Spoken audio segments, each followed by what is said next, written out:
Hey team, and welcome back to another video in our Astrological Magical Elections video series. Thank you guys so much for being here.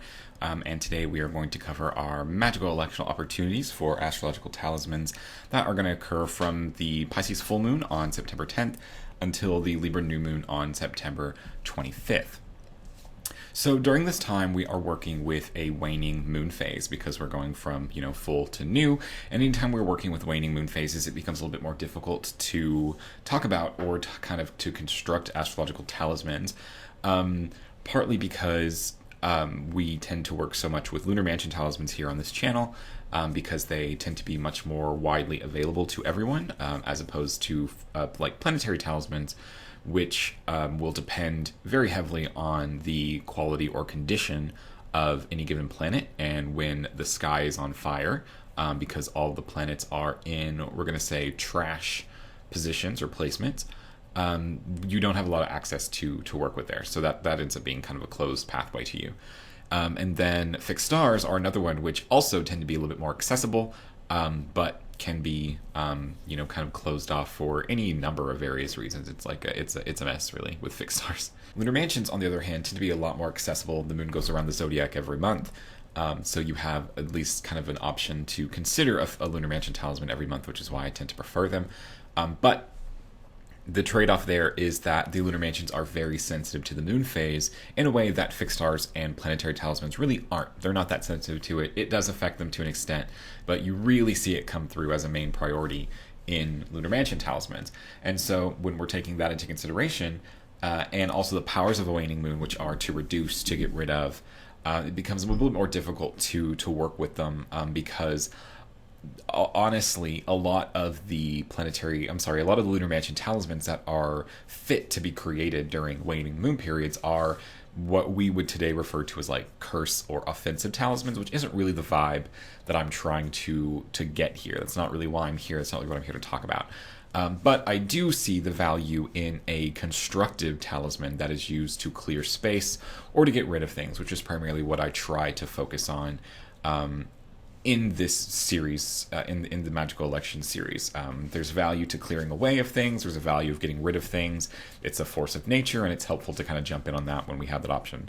So waning moon periods tend to be a bit more difficult because the main power in a lot of the Lunar Mansion talismans that are made for or more conducive towards lunar mansions and the waning moon tend to be more curse or malefic magic. I thought that I would have to do this video cat-free because nobody had come into my office since they ate dinner, but Lee just came in, so we'll see if he wants to be a nuisance and be on camera today. So all of that being said, we do have a couple of options. There are a couple of opportunities for astrological talismans. They're all lunar mansions this time around, and they're all kind of going to be the same. We have 3 opportunities for North America and Western Europe, and then unfortunately only 2 opportunities for Australia. And we're going to kind of cover them 1, 2, 3. So here we go. All right, so our first electional opportunity is going to be for a first Lunar Mansion talisman. Now, the first Lunar Mansion is normally a mansion that we would utilize for sort of like the creation of momentum, the direction of energy. It's kind of like the going forward and getting things done talisman is primarily its main focus. It's really about like sparking momentum, sparking desire to do something, helping people to accomplish goals, and like a very just like, now I'm ready to do it. So it tends to be very effective, very useful for people who are just kind of struggling to commit to something or struggling to get started in something. And so that's tends to be the way that we go. It's about like creation of energy, and it's funneling or application towards a specific outcome. A very helpful talisman. And that's in the waxing moon phase. In the waning moon phase, we're more talking about the the first Lunar Mansion, and sort of it's the reverse or the inverse of its initial powers. And by that I mean, I like to recommend the first Lunar Mansion for people who feel burnt out, who feel too stretched out, who feel overcommitted to things, because the first Lunar Mansion is really about sort of the economy of energy, I guess we'll say. And I don't mean that in like a psychic woo-woo kind of way. I mean that just in like the economy of one's own focus and energy and time and resources to various commitments or various things in their life. So the first Lunar Mansion in a waning moon is very good for someone who is overcommitted, while the first Lunar Mansion in a waxing moon is somebody who is kind of like undercommitting. He's already being a butthead. Knocking my stuff around. Why do you hate me? Why?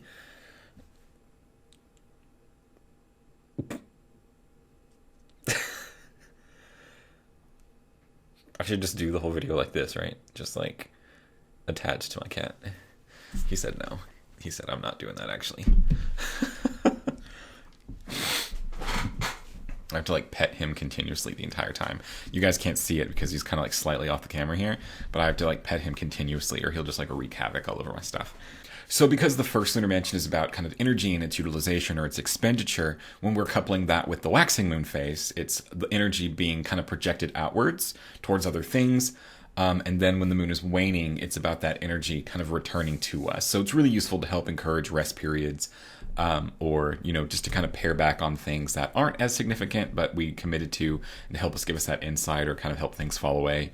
That don't really need us as much as we thought that they did. So taking a look at our election for the North American continent, this one takes place on September the 11th at just before 10:30 at night. This chart here is set for, I'm sorry, 8 o'clock at night. I got 20 mixed up with 22. Just before 8:30, this is set for 2026. And here we're going to have the moon in the first lunar mansion conjoined the ascendant. We've got the retrograde Jupiter there. It's fine. Typically retrograde planets are not super great when it comes to things like this, but because it doesn't like rule the first house or anything like that, I don't super care about it being here. And at this time, the moon is applying this sextile to Mars in Gemini. So initially, I think I really enjoyed this moon-Mars aspect for the first lunar mansion talisman here. But now as I'm kind of thinking it through more kind of like in the present moment, I'm not sure why I felt that way. I'm not sure why I liked this enough to write it down. The only thing I can think of is that perhaps I was thinking of this at like a normal first lunar mansion talisman, like in a waxing moon phase, where the connection with Mars, who is itself it's a very energetic planet, and then, of course, in Gemini, which is a very energetic sign, Mars and Gemini being, you know, known for kind of multitasking and spreading energy out over multiple avenues. But now, thinking about it this way, I'm not sure that this actually makes a good talisman for this purpose, because I feel like one of the main things that we're trying to accomplish or trying to factor in when we're working with astral magic is the idea that the moon, the planet that the moon applies to, especially with the lunar mansion talismans, should be a planet that's capable of doing the business. And by that I mean a planet that's capable of giving us what we need. So, you know, we don't go to Mars for like love talismans, you know, don't go to like Saturn for wealth talismans, things like that. You kind of want to avoid a planet's weaknesses and play into the planet's strength. And I'm just not sure, thinking that through this way, that this Mars connection is good for that. So I think we're going to scrap this election, which will bring us to 2 for everybody. I think that's what we'll do with this one. So, you know, maybe don't make this one. I don't really see this one being super effective for helping to manage burnout or helping to manage one's energy and helping encourage one to rest. In the same way that, like, you know, maybe an aspect with Venus would have, or, you know, even an aspect with Jupiter, or even Saturn, you know, maybe not a retrograde Saturn like we have currently, but, you know, even an aspect with Saturn I think would have been really good. That's kind of like a slowdown and rest and kind of a thing. So, whoops, but, you know, I'm not perfect, and hopefully this was an interesting look into how I think about elections, or how I think about talismanic elections and things like that. Oh, you know, that's a little bit esoteric for me. I was going to say that I think maybe the reason why I liked this one, and so I'll still offer it, I guess, because I can see it coming this way too, is because the Mars rules the first house here. Aries is on the ascendant. So with Mars also being the ruler of the first house, I can see this being a thing with like the moon representing the energy or the momentum, and it coming back to the person that the talisman is made for. So maybe in this respect, I can kind of see it being a useful election, but yeah, that seems a little, that feels like me kind of approaching this a little bit more like a horary, like I would read a horary chart, which isn't normally how I approach or think about elections. So yeah, I could maybe see it that way. It's a little bit different from how I normally think about it, but if you like that symbolism of the moon, you know, applying to the planet that rules the first house, then this might be a talisman to attempt for North America. But ultimately, I'm not convinced that Mars is a planet that can help people relax and reclaim energy in the way that I would have liked to see it. So, oh well.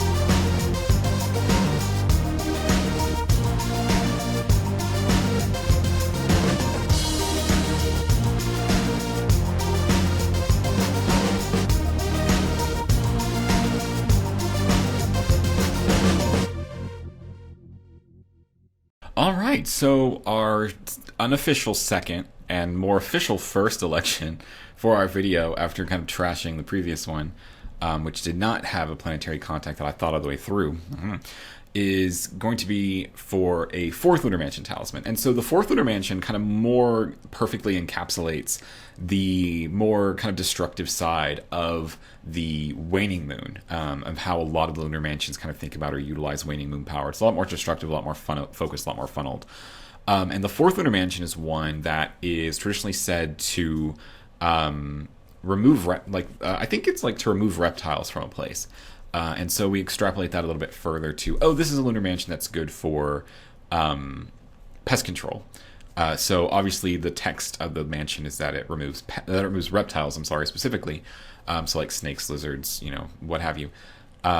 Turtles, I guess. But I think we can expand that a little bit more to it's a talisman that's about removing pests from an area.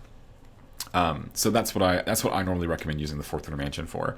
The definition of what a pest is, of course, changes depending on your situation. Sometimes it's an insect, sometimes it's a mammal, sometimes a varmint, we'll say. Other times it's a person. And I'll let you decide how exactly you want to determine what a pest is for your own situation. But generally, when we're talking about the fourth Lunar Mansion, it's a fun talisman, a more fun election. Because you get to do all the things that you normally try to avoid. So you kind of like get all that out of your system, break the rules because that's what you're trying to do. And it's just kind of a fun exercise to do so.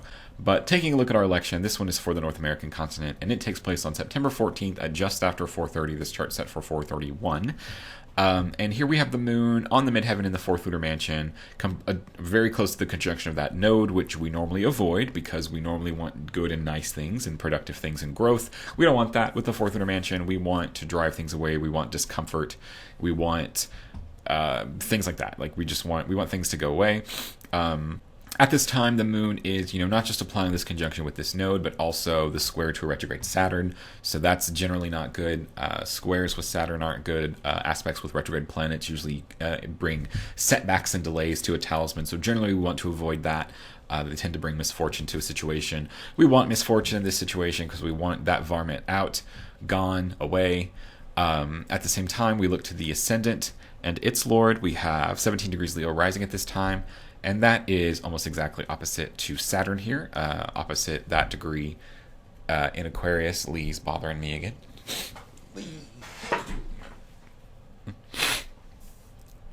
And then we look to the ruler of the first house, which is the sun here at 21 degrees Virgo, and we're still pretty close to that square with Mars here. So we have a situation where not only is the moon afflicted due to her being conjoined the node in the fourth house, in the fourth mansion, not the fourth house.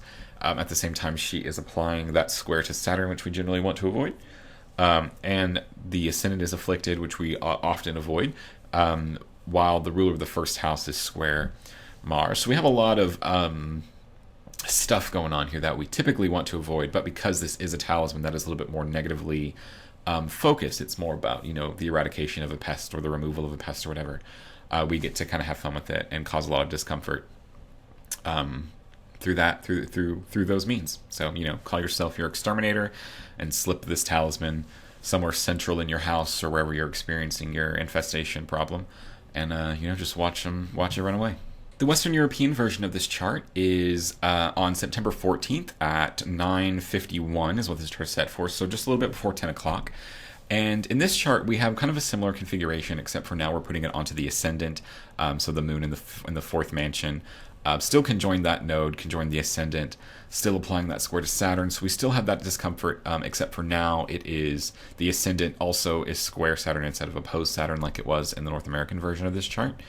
We also have a slight change because the ruler of the first house, the ascendant, is now in Taurus, which brings us to the Venus here in Virgo. But we still are able to maintain that square with Mars. This time it's actually closer than the square with Mars was between the Sun in the first election, with the sun being the ruler of the first house there. So we still maintain kind of a double malefic involvement. This chart would have been a little bit better had Mars been further into the first house. I consider this still a second house Mars. Mars can join the second house cusp. 5-degree rule. So it would have been nicer if Mars were a little bit more into the first house to bring that Mars influence, more squarely to the first house. But having that square with the ruler of the first house is still really good for our purposes here, which is to get something away and gone. So everything still works out very well for the selection. We just kind of have shifted where our stuff is taking place. And then finally, our version of the fourth Lunar Mansion talisman for pest control for Australia is going to take place on September 14th at 22:07, so just after 10 o'clock at night. And it's going to be set up very, very similar. The difference here is that the moon is on the other side of the node than it was in the Western European and North African version of the chart, whatever.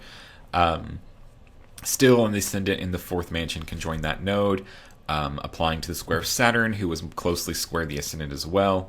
That's what I'm pointing at. Square the center as well. The ruler of the first house is still Venus, so that's something that that the Western Europe and the Australian version have in common, is that Venus ruling the ascendant, whereas the North American continent is kind of on its own, really digging into that sun rulership, but still maintaining that square with Mars. As the ruler of the first house being afflicted, the first house represents the thing that the talisman is going to be effective on. In this case, the pest that we're dealing with. So having it afflicted by Mars, having it as afflicted as possible, is generally the way to go with these kinds of talismans. We want to make the environment as uncomfortable to the pest as we possibly can to encourage them to go somewhere else. Is generally how I look at these talismans. It's not about trying to kill the pest or anything like that. It's much more about making them comfortable to drive them away. It's like, you don't have to go home, but you can't stay here, varmint. So, bam, the gravy train is pulling into the station, we'll say. I wish I could just show you guys how much fur Lee leaves all over my desk in these. I wish I could, because it's amazing. It is truly astonishing. And here he comes. He's like, what, me? Do you guys want to hear musically? Let me do that. That could be fun. Or maybe it could be the worst thing ever. Let's see. Let's do musically. Okay, so I am learning violin. I'm a very baby violinist, but I want to learn this instrument. Lee here is musically when he sings. He likes to sing with instruments, or with whistling too sometimes. So let's do this.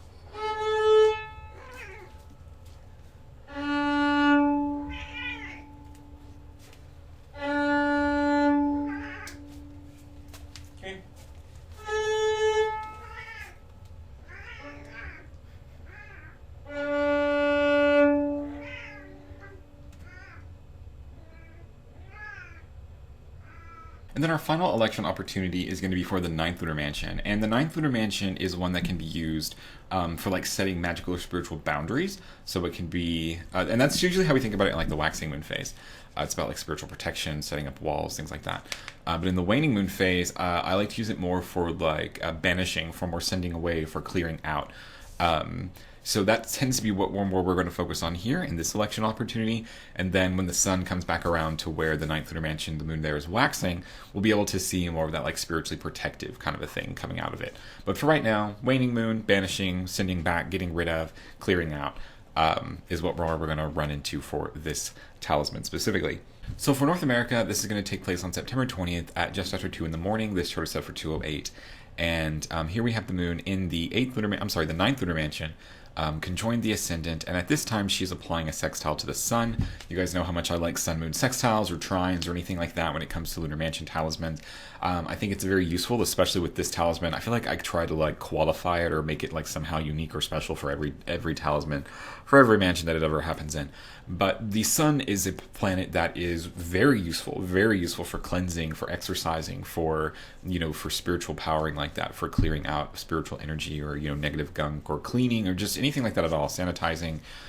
So having a nice sun-moon aspect for this talisman within this context where it is also trying to cleanse or protect and clear out of stuff is very helpful, very useful to have, and much more in the spirit of what the planet can do than perhaps the first talisman with the application to Mars, and a talisman for energy preservation and burnout prevention. But that's normally what we're after. We want, this is just a really great connection to have with a planet like this. And so in this election, we have the moon as the ruler of the first house, and we just want to make sure that the moon or the ascendant are not afflicted by Mars or Saturn, averse to Mars, averse to Saturn. So in a really great place, a really nice connection with the sun here. And just we're not really worried about anything. The only thing is I think the moon is still slow in this part of the zodiac. Let me pull up. The moon is still slow in this part of the zodiac, and how you can tell, a cool cheat sheet to be able to tell if the moon is slow or not, is to calculate the black moon Lilith and see where the moon is in relation to that point. So the moon in my election is at like 23 degrees Cancer, so she's like right here, and that's just like basically right on top of the black moon Lilith. And black moon Lilith represents the moon's apogee, the moon's furthest point from the Earth. So here, the closer she is to black moon Lilith, the slower she is. So the further she is, the faster she'll be. So that's a fun trick. Shout out to Matthew Williams for sharing that with me. So the moon at 23, that's the only downside for this chart, is that the moon is actually really slow at this point, which will make the banishing effort itself slower to accomplish, which might not be a great thing, but can be okay, because otherwise you don't have a choice. You know, it's either that or nothing. Well, I mean, I guess that's not necessarily true, but it feels that way, doesn't it? For Western Europe, North Africa, their chart for the 9th Lunar Mansion talisman is going to be very, very similar. The moon is going to be in the 9th mansion in the ascendant here, with the moon still applying that sextile to the sun. Again, the sun, a very nice planet when it comes to cleansing, exercising, and spiritual protection. So definitely lean into that while you can. We still have that same aversion to Mars and Saturn, not worried about their connecting in here and getting things kind of icky or gross. Generally, you want to avoid malefic planets, especially if that malefic planet is in the 12th house, when we're trying to work with talismans that are about cleansing or clearing and banishing things. So good to keep in mind. We still, of course, will be dealing with that slow moon here, so we're going to have this kind of stretched out a bit. But, you know, that's just the way it goes. The moon's got to be slow somewhere. You know, she just got to be slow somewhere, unfortunately. And then finally for Australia, their chart is actually going to be slightly different when it comes to this mansion's chart. We're still going to have the moon in the 9th Lunar Mansion conjoined the ascendant, but instead of that sextile to the sun, she's actually going to be sextile Venus, and that's going to be a little bit of a different flavor. The sun is actually very, very well equipped for handling, you know, exorcisms or cleansing or purification rituals and things like that. Venus isn't half bad herself, honestly. Venus has a lot of signification to do with like cleanliness and clearing out, and of course, as a benefic planet, she tries to stabilize and to heal in some respects negative or malevolent energies. So even though we would normally prefer the sun in these kind, like between the two, the sun is the better option. He's a little bit more forceful in what he can do, which can be really great for you know, for issues that are more long-term or more deeply rooted. The sun can be very useful for. But if you're not somebody who currently like experiences a problem, Venus can be really good about having to like encourage a practice in ritual hygiene or in spiritual hygiene. So even here with the Venus connection, we can still get a lot of good work out of it. So don't feel like you missed out necessarily on anything Australia. It's just that your focus is a little bit different. Venus is a lot more preventative in how she manages malefic attachments, whereas the sun is a little bit more like surgical, we'll say. I mean, I guess technically that would be Mars, but I hope you understand what I mean. A little bit more like heroic in that sense of there's a problem, now we have to treat it, whereas Venus is helping to establish the skills and the healing and the boundaries to keep it from ever being a problem in the first place. Not that the sun can't also do that, but he's much more focused in the being able to like overcome it in a very real way. But alrighty, everybody, thank you guys so much for being here and sticking out with me to talk about the magical election opportunities for our Pisces full moon until the Libra new moon. There was a little bit less here than I initially thought, so I hope that you found my being confused and kind of flabbergasted about my decisions for the first Lunar Mansion talisman entertaining and maybe a little bit educational about how I normally approach things. Also, how did you guys enjoy the kind of the cat slideshow? That started off as kind of a joke that I made while on a phone call with a friend, but then I decided that a cat slideshow is definitely something I can do because this is my YouTube channel, and I can't always guarantee that the cats are going to be in the videos. They don't always show up. Sometimes they're kind of quiet, like Blossom is back here, and she's done nothing this whole time. Isn't that right, Blossom? So I thought it could be a fun thing to include. Let me know if you'd like to see more of my weird cat photos in the future. But thank you guys so much for being here. I really appreciate it. Special shout out to all my patrons. Thank you guys so much for your support. If you'd like an opportunity to support the channel, be sure to check out the links to the Patreon below. See what all goodies you get access to, including a full introductory course on astrological magic, opportunity to pick up some free complimentary talismanic goodies when they become available, and other things as well. But everybody take care, and I will see you guys next time on our Libra new moon, where hopefully we'll have some fun things to talk about.